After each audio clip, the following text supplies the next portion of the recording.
So for our first, thank you.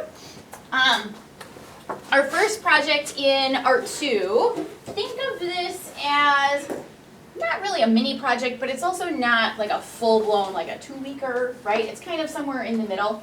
And we are going to start with a project called Journey Mandalas. Okay, how many of you are familiar with a mandala or have heard of that? Sounds a little familiar, right? Okay, they're kind of around. There's a lot of like really trendy tutorials out there right now, especially with things like marker sets and supplies of that nature. They're especially useful for if you've ever heard of things like Zen tangles or doodling that is specifically meant to like just kind of clear your mind and help you focus on something, and as a way to kind of like manage things like emotions and feelings and stress and anxiety and all sorts of stuff like that. We're going to kind of take that idea and that concept and kind of take it in a different direction. This is my little cheater way to remember how to say the word. So it's like mandalas. Get it? Okay. So the idea here is, if you look into the history of mandalas, like separate from like the trends on TikTok and Reels and stuff like that, there's a bunch of different cultures that use mandalas very, very purposefully. There's like a reason why they use them. The history goes way, way back. So in Asian cultures, the idea of that mandala was a very spiritual and ritual symbol. There was a lot of history in that. They kind of looked at it as a visual representation of the universe, or as like a visual way to kind of guide things like reflection, meditation. Sometimes those very heavily mental processes, people benefit from having something visual to kind of focus on, right? You guys have experienced that, where you're trying to think of something and your brain just goes in like 17 different directions, right? And so sometimes having that visual to kind of bring yourself back into focus can really be helpful. And so that is part of why mandalas have some history like that. Hinduism and Buddhism, the belief is that by entering the mandala, so like symbolically like stepping into that circle space and proceeding towards its center, you are guided through a universal transformation. So example, from suffering to joy. So it's like a visual representation to kind of guide how you're kind of traveling through something or processing through some sort of mental journey. Does that make sense? I know it's kind of like an abstract, kind of amorphous kind of concept, and you'll see different cultures kind of interpret it a little differently. So here are some examples. What are some things that you notice about these examples? What is a way that you could describe them, or things that you observe about them? There's a lot of details, right? And part of what is useful or helpful or beneficial about mandalas is the level of detail. Because like in repetition and in repeating all of those details, it kind of does really good things for your brain. It helps you to focus, kind of helps you clear your mind in very much the same way, very parallel with why we take our 5-minute sketchbook time at the beginning of class, right? What else do you notice besides details? Yeah. There's like a certain set of colors you stick to. Mm-hmm. For some of them now. Yeah, so we would kind of refer to that as like a limited palette, right? There's kind of a certain set of colors that's chosen for each design, and they kind of stick within that. There's a lot of repetition of the same colors or of similar colors, so it's not kind of the whole crayon box, so to speak. Anything else you noticed? Grace? Like all of them have like circles in them. Strong concentric circle components, right? And that is something that in these examples in particular is super, super strong. They kind of really started in the center. It's almost like a traced circle type of technique. This one has some asymmetry in that it's not perfectly centered, but they're still concentric circles. And even though some of the shapes themselves are certainly not circles, they are repeating in a circle, right? So there's very, very strong circular theme. Yep. The circles kind of like draw your eyes to like the picture. The circles draw your eyes through it, right? We've talked about that maybe a little bit in Art 1, certainly in photography, how as humans, we are hardwired to look at circles, right? That's why when you have like a little tiny baby, like infant, fresh born, they make eye contact with you, right? Because they're hardwired to look at circles, and that's how we connect with each other.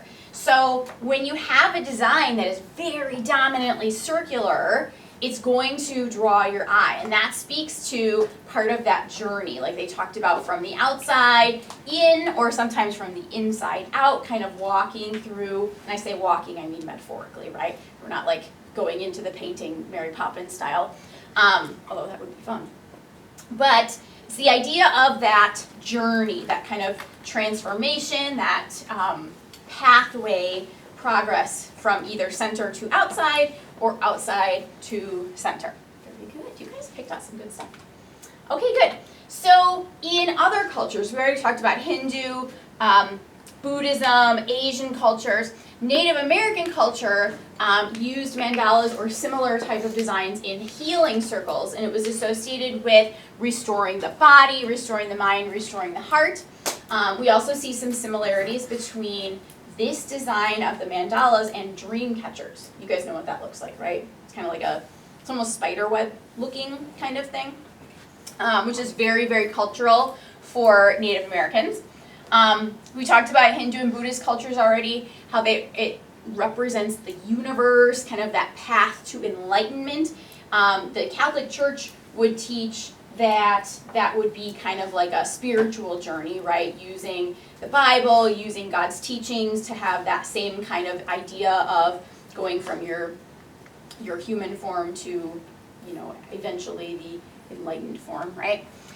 Chinese, Japanese, Tibetan cultures looked at the idea of the symbol of journey from many to one, or of one to many. So it's kind of using that same principle of inside, outside, outside, inside, and then the repetition of the design, right? So if you, if you've ever tried meditating, right, the idea is to kind of focus your mind and take all of the thoughts that are swimming around and kind of let them go, right, and focus on one thing.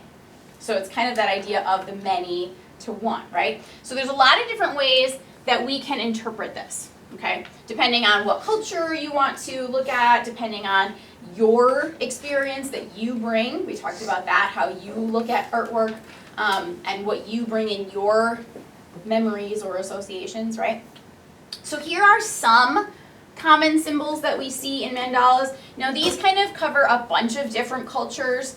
This is kind of a mishmash of stuff, but the idea of symbolism is really, really strong. So it's the idea of kind of taking meaning and then kind of honing it down to these very simple, detailed, and very repetitive, but simple kind of shapes, and you can kind of think of them as like little icons almost, right? So things like the wheel with 8 spokes symbolizes liberation and rebirth. Bell shapes are very common, symbolizing openness, emptying of the mind, allowing entrance of wisdom and clarity.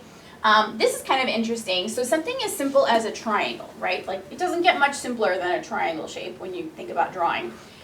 When it faces upwards, it represents action and energy, so kind of something really active.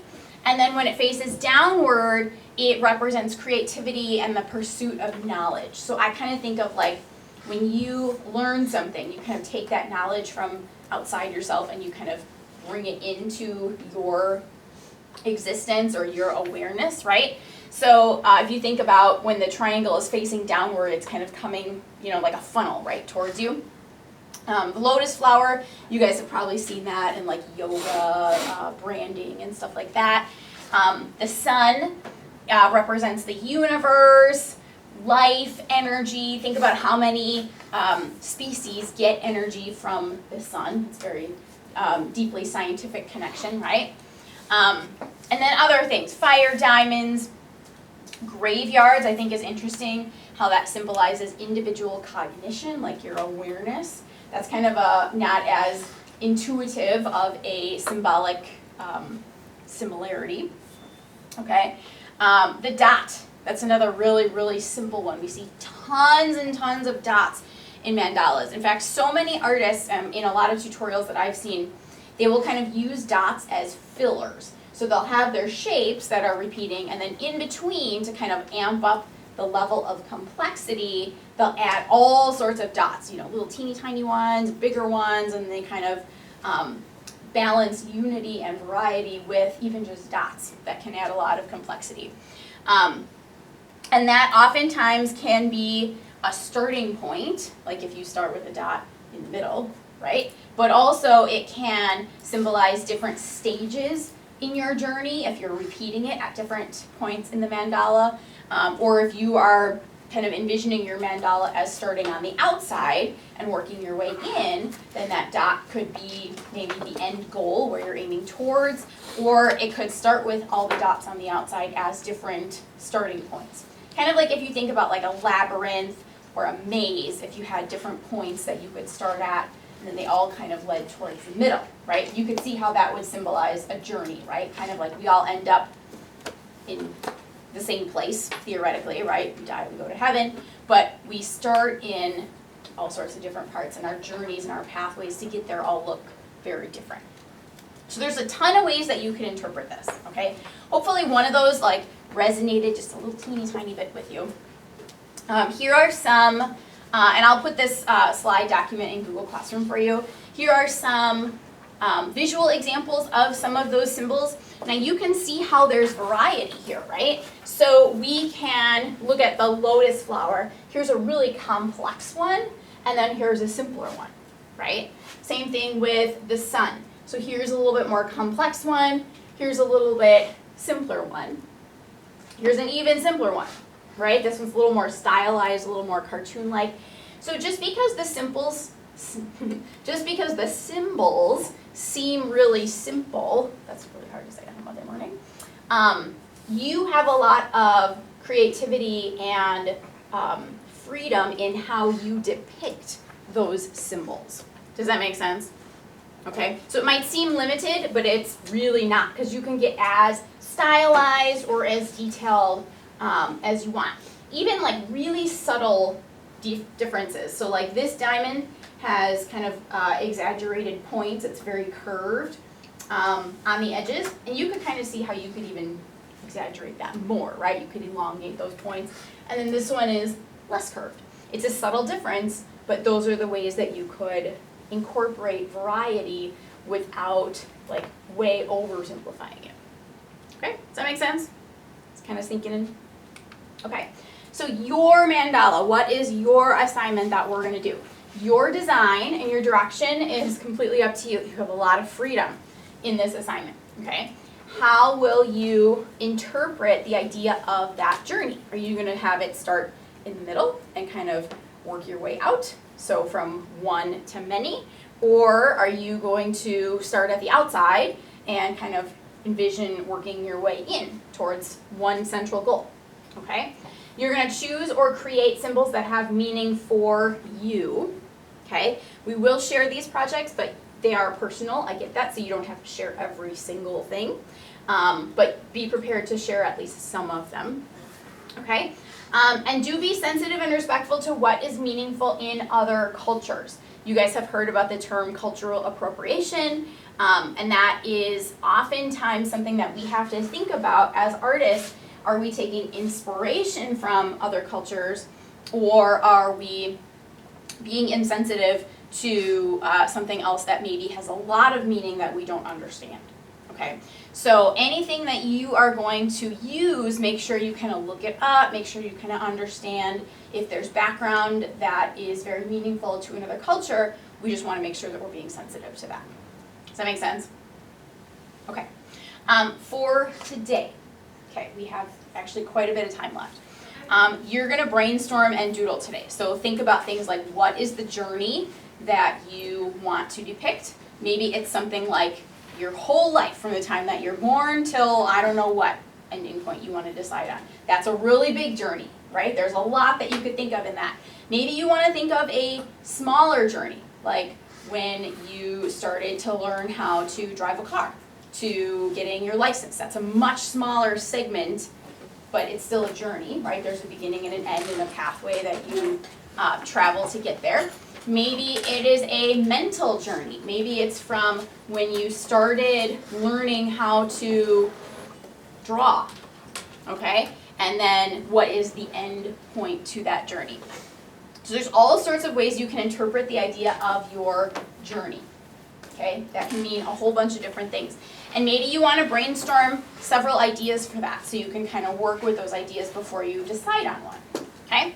So brainstorm what is your journey, and then within that journey, what milestones are you going to depict? What symbols can represent those different milestones?